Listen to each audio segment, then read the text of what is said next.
Vous rappelez ici que nous avons librement fixé au 26 mars 2022 la fin de la transition à 24 mois par un décret du 6 juin 2022.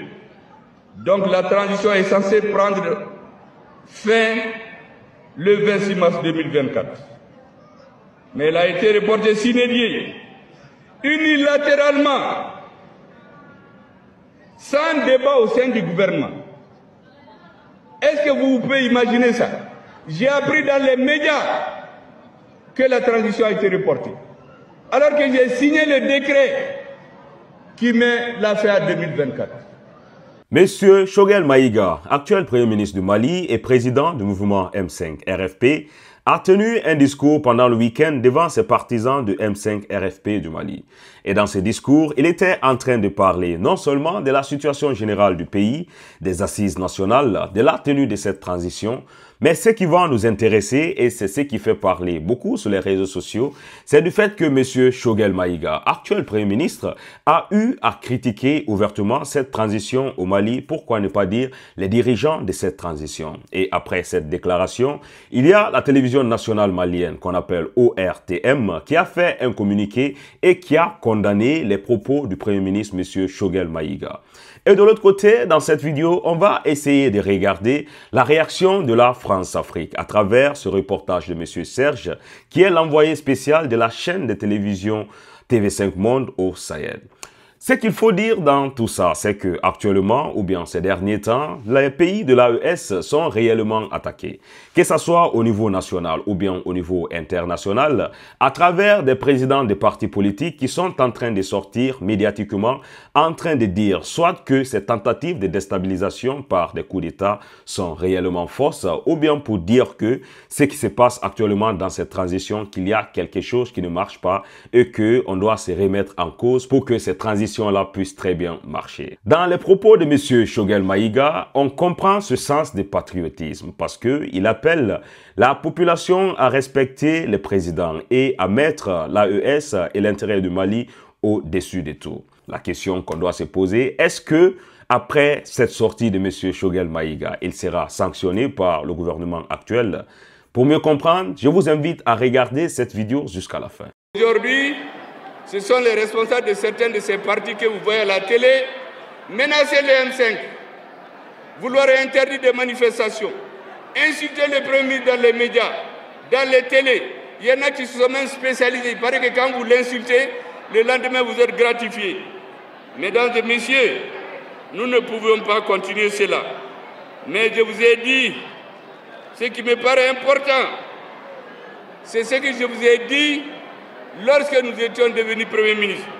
J'ai dit au M5 RFP, il ne faut jamais accepter qu'un dirigeant échafaude des plans de la fin de la transition avant que je n'en discute avec le président de la transition et ses compagnons. Je m'en tiens à ça jusqu'à aujourd'hui. Malheureusement, pendant que nous attendions cela, et j'ai insisté que les forces armées de sécurité soient engagées sur le terrain, qu'elles ne soient pas perturbées par les débats politiques dans la capitale, comme ce fut le cas en 2012. Vous vous rappelez, en 2012, pendant qu'il y avait la guerre, il y avait des politiciens à Bamako qui luttaient pour le pouvoir. D'autres disaient même qu'il ne faut pas que les militaires se battent. Nous avions dit qu'il ne faut jamais faire cela au Mali. C'est ça mes deux recommandations au M5. Personne ne doit parler de la fin de la transition avant que je n'en discute avec le président et ses compagnons. Deuxièmement, notre armée doit être soutenue. Nous interdire les débats politiques.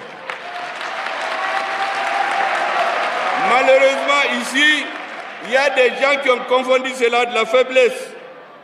Ils ont compris qu'on ne comprend rien. Et il y a des dissidences qui sont créées au M5, dont nous avons les preuves aujourd'hui que certaines ont été suscitées pour diviser le mouvement, pour faire disparaître le rôle du M5 dans l'histoire du Mali. Pour quelles raisons? Pourquoi? Qui a intérêt aujourd'hui à nous ramener en arrière, qui a intérêt à sortir dans les médias, dire que le premier adversaire de la transition, c'est le Premier ministre. Et ils sont reçus, ils sont payés. Ce n'est pas acceptable. Et de toutes les façons, j'ai dit et je le répète, le Mali va avoir le dessus sur nous tous. Demain, nous allons tous disparaître, mais le Mali va rester. Donc, ce n'est pas la peine de rentrer dans ces calculs. Et j'ai dit que ce qui arrive au Mali, c'est comme la fable qui parle du lion et deux taureaux. Le lion vient, il voit deux taureaux, il les sépare d'abord. Il y a un taureau qui dit que lui, il est plus fort, il ne soit pas l'autre. Il laisse, quand il finit d'éliminer le premier, il se regroupe contre le deuxième, il se regroupe contre le premier. C'est ça qui est en cours aujourd'hui. Et c'est pour cela que j'ai dit qu'il y a un spectre de la confusion et de l'amalgame qui plane sur la transition malienne. Nous ne pouvons pas accepter, le peuple n'acceptera pas que cela continue. Le M5 ne l'acceptera pas. Nous pouvons faire preuve de patience, mais cette patience a des limites. Et c'est pour cela que je termine. J'ai déjà incité là-dessus. Soyons unis comme un bloc de granit afin de rendre irréversible le processus de transition. Ces propos de l'actuel Premier ministre, M. Choguel Maïga, a été directement condamné par l'opinion publique malienne et surtout par la radio-télévision malienne qu'on appelle ORTM, et ce communiqué, on va essayer de voir tout à l'heure. Pour la plupart des personnes, ils se disent que ces propos ne sont pas si condamnables. Pour d'autres personnes, ils se disent que voilà, qu'il est libre de dire ce qu'il est en train de penser en tant que président de parti politique. Mais tout ce qu'il faut savoir, c'est que quand on a écouté tout le discours complet de M. Choguel Maïga, on a l'impression qu'il est en train de faire un rappel à l'ordre parce qu'on sent ici un sens de patriotique. Mais avant tout, je vous invite à regarder ce que la radio-télévision malienne était en train de dire à propos de cette sortie. Ici à Bamako, le M5 RFP a tenu hier un meeting d'information au CICB sous la présidence de Dr Choguel Kokala Maïga, président du comité stratégique du mouvement. Au cours de ce meeting, des propos et des accusations ont été tenus à l'encontre des autorités de la transition. Ainsi, dans des communiqués déposés à notre rédaction, l'Alliance pour la refondation du Mali, AREMA, le mouvement pour la résistance citoyenne MRC, l'Alliance malitanienne, le parti Palima, expriment leur désapprobation et condamnent les propos du président du comité stratégique du M5 RFP. Ils demandent aux autorités de prendre toutes les mesures idoines pour mettre fin à cette cabale contre la transition. Enfin, ils réitèrent leur soutien indéfectible aux autorités de la transition dans leur quête de justice, de paix et appellent les citoyens à la vigilance. Aussi, dans un communiqué, le parti Djekabara condamne avec la dernière énergie les propos de M. Choguel Kokala Maïga qui sont de nature à mettre à mal la stabilité du pays et fragiliser l'unité nationale. Par conséquent, le parti Djekabara, fidèle à son engagement pour la réussite de la transition, réaffirme son attachement sans réserve au principe d'unité, de justice et d'inclusion indispensable à la reconstruction du Mali nouveau, Malikoura. Aussi, le parti Djekabara invite l'ensemble des forces vives du pays, partis politiques, associations et mouvements à soutenir les idéaux de la transition. Des sorties de ce genre au sein de l'AES où on discute ouvertement le gouvernement ou bien la politique de ses présidents de transition, ça fait plaisir à plusieurs personnes dans la sous-région ou bien à l'international qui ne veulent pas voir ce projet d'AES réussir. Et raison pour laquelle je vous invite à regarder ces reportages ou bien la réponse qui a été donnée par M. Serge, envoyé spécial de la chaîne de télévision TV5 Monde au Sahel. Il explique lui-même, il dit « Je me suis tué pendant longtemps, on a pensé que c'était une faiblesse, c'était par stratégie. Le moment pour moi est venu de parler. » Et donc pour lui, c'est d'abord une stratégie. Ensuite, il voit ce qui se passe sur la scène. Il y a 100 partis politiques. Le ministère de l'administration territoriale vient d'accorder en moins d'un an l'autorisation d'exister à 100 partis politiques, 100 partis politiques pro-junte, donc probablement que la junte s'apprête à dérouler son calendrier électoral. Et lui, Choguel Maïga, il n'est quand même pas hors de course, il n'est pas exclu qu'il soit candidat à la présidentielle. Donc il veut se positionner en disant je veux compter, et d'autre part, certains annoncent sa démission, certains souhaitaient la démission, c'est également une manière pour lui de dire « Je ne vais pas démissionner, je vais rester à mon poste et il faut pouvoir compter avec moi pour les prochaines présidentielles. » Serge, justement, quelles peuvent être les conséquences pour Choguel Maïga de cette sortie à la fois politique et médiatique ?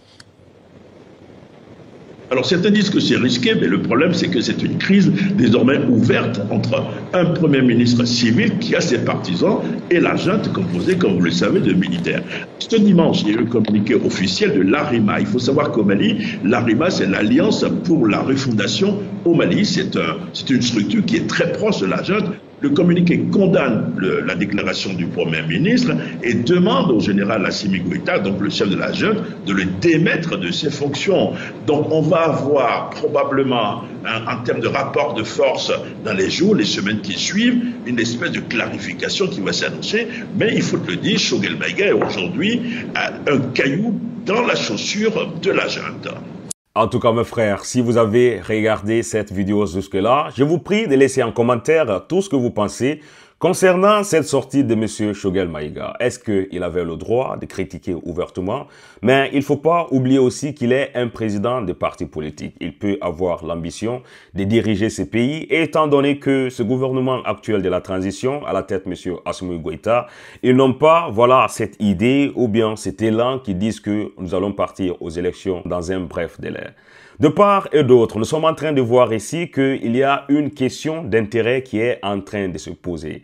Mais quand on écoute aussi au fond le discours de M. Choguel Maïga, il a parlé non seulement des personnes qui ont infiltré ce gouvernement de transition, des personnes qui au départ étaient opposées à cette idée, mais qui aujourd'hui sont là et qui donnent réellement, voilà, les tracés, ce que les gens doivent suivre. C'est ça qui le tonne. Et des sorties comme ça, il ne faut pas l'oublier, ça fait plaisir aux personnes qui ne veulent pas voir cette idée de réunification du Sahel. Surtout l'idée de ces trois pays qui veulent faire une seule, voilà, communauté pour défendre leurs intérêts, pour se défendre contre le terrorisme.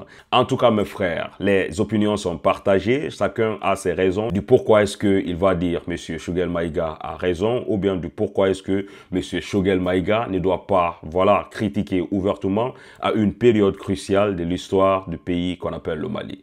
N'hésitez pas à les laisser en commentaire parce que je vais prendre le temps de tous les lire. Et peut-être que dans ces jours à venir, on va attendre un communiqué de la part du gouvernement. Pourquoi ne pas dire peut-être destituer l'actuel Premier ministre de ses fonctions. Ça serait quand même un peu trop. Sur ce, mes frères, merci à tous et on se retrouve à très bientôt pour une nouvelle vidéo. Mesdames et messieurs, ce que je voulais vous dire est comment comme Yafo, comment Chamambe, il y aura beaucoup à lire. Now seraso document abena blarizunka. Mimba kono bebe na kala. Mba kuma bawu de fawe bi pour que ka famu. Ne kuma fika minde fo. Mais kuma udo be ni se kan datu gwa kadi. Fonga fawe comme ba fo bamarka na mba fo pia be ka famu.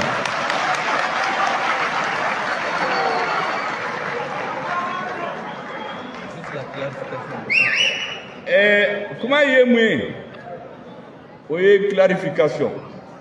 Ben ni ka position clarifiée. On va clarifier nous en tout cas ne ben ta clarifier. Maintenant na bora abu ta clarifier nous. Mesdames et messieurs, dès ma prise de fonction en tant que Premier ministre, j'ai axé mes efforts sur un aspect politique à mener qui me paraissait fondamental. La création des conditions politiques pour préparer et tenir les assises nationales de la refondation. L'objectif était de réunir les Maliens tous les Maliens, le M5 RFP, les représentants des FAMA et l'ensemble des autres forces politiques et sociales, afin de définir ensemble une nouvelle feuille de route, une nouvelle orientation et fixer d'un accord commun les priorités pour le devenir du Mali. Cela a été fait et je voudrais ici saluer le ministre Ibrahim Kassam Maïga, le ministre de la Refondation.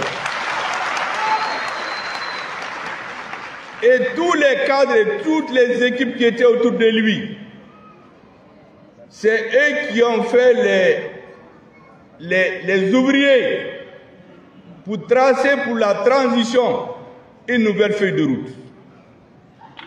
Est-ce que vous savez, il a fallu que je lui fasse des pressions. Ibrahim Kassa ne voulait pas rentrer dans le gouvernement. Et je lui ai dit, mais on a parlé de refondation ensemble. Et si toi tu ne vas pas, qui va expliquer la refondation? Moi je suis le Premier ministre. Mon rôle c'est de coordonner l'action gouvernementale. Mais qui va expliquer la refondation là partout? Il faut que tu viennes. Si tu viens aussi, il n'y a pas d'autre ministère, hein, c'est la refondation. Il est venu et aujourd'hui tout le monde parle des assises nationales de la refondation. Yoro Bella, toutes les autorités, je voudrais ici le saluer. Saluer, mesdames, messieurs, tous ceux qui nous ont accompagnés pour la réussite des assises. Je vais parler ici du Haut Conseil islamique, du clergé catholique, de l'église protestante et bien entendu du vénéré shérif de Nioro. Ce dernier, mesdames et messieurs, a béni les assises. Il est venu ici même. Il était malade. Je suis allé chez lui. Il a pris un avion, il est venu. Il a béni les assises. Quand les assises sont finies, il est retourné chez lui. Il nous a dit ici, restez unis. Si vous restez unis, le Mali sera très bien. Et c'est pour arriver à cela que je vous parle aujourd'hui. L'objectif de la conférence d'aujourd'hui, c'est de faire en sorte que tout le monde comprenne. Là où il y a des erreurs, il faut qu'on se ressaisisse. Les Maliens n'accepteront jamais, je dis bien jamais, que ceux qu'ils ont combattus reviennent en arrière. Où ils sont?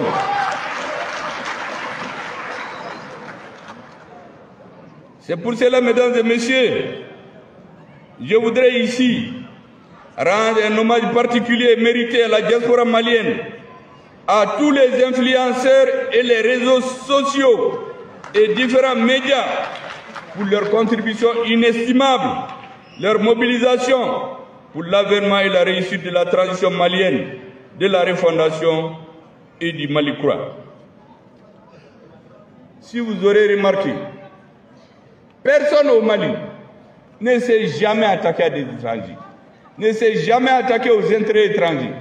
Alors qu'il y a des pays où on brûle des stations, on brûle des étrangers, on attaque des... Au Mali, ce n'est jamais arrivé. Je voudrais vous féliciter pour cela. On a fait un combat juste. Parce que les peuples sont tous des amis. Les Français qui sont au Mali ne sont pas nos ennemis. Nous avons des milliers de Maliens en France. C'est la politique des gouvernements que nous rejetons, que nous refusons. C'est la politique néocoloniale, l'arrogance, le mépris, le non-respect pour les dirigeants africains. Au Mali, c'est terminé.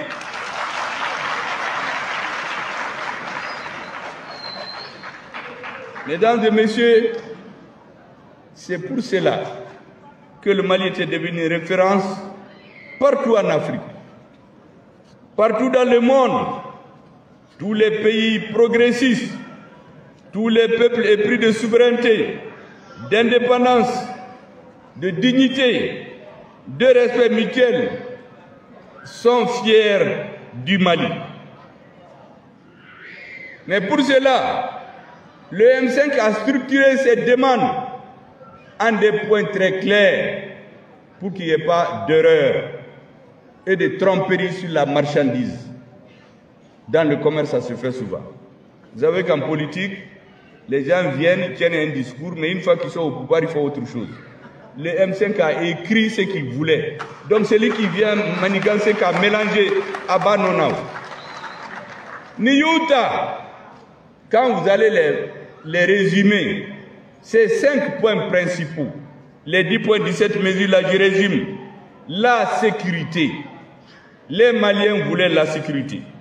La lutte contre la corruption et l'impunité. Les réformes politiques et institutionnelles. L'application intelligente de l'accord pour la paix et la réconciliation ici du procédure. Donc l'intelligence est mouillée. Il y a aussi Kidal Menena Domina Amadon. Intelligence. Donc et puis la conclusion d'impact, de solidarité et de croissance. Parce que nous étions sûrs que pour que nos soldats puissent se battre, il fallait qu'il y ait la paix sociale. Et c'est pour cela que, depuis que nous avons pris la route, il y a eu beaucoup de succès que vous connaissez, je ne veux pas revenir sur tout, parce que ça va vous ennuyer, vous pourrez le lire. Nous étions les premiers en 2021. 2022, nous étions seuls. Le Mali seul contre tous. Contre la communauté internationale. Contre la CEDEAO, qui était au service des puissances étrangères. Contre une certaine classe politique au Mali. Mais nous avons tenu. Et là, à la fin, la mobilisation populaire des Maliens, parachevée par les représentants des forces armées de sécurité, a fait que le souci des Africains de se prendre en charge, qui est enfui depuis des années, nous avons défoncé le plafond de verre. La voie de la liberté, de la décision politique courageuse et patriotique a été montrée par vous à l'ensemble des pays africains. Et les changements de régime ont commencé à se succéder. Aujourd'hui, nous avons l'AES. Avant, il n'y avait pas l'AES.